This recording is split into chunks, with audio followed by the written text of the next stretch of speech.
Militan Palestina Brigade Al-Quds melakukan penyerangan di posisi pasukan pertahanan Israel atau IDF pada Jumat 6 Juni bertepatan saat perayaan Idul Adha.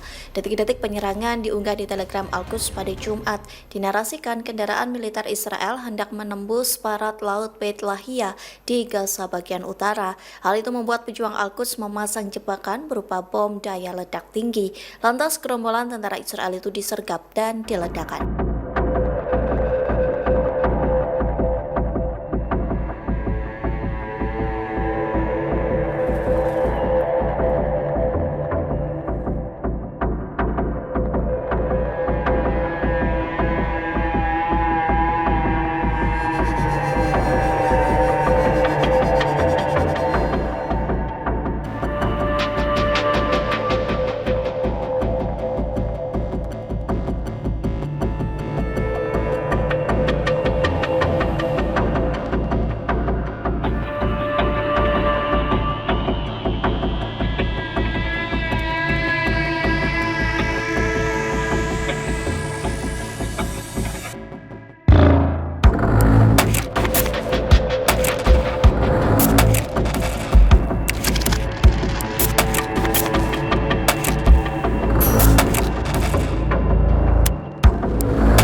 Download Tribun X sekarang, menghadirkan lokal menjadi Indonesia.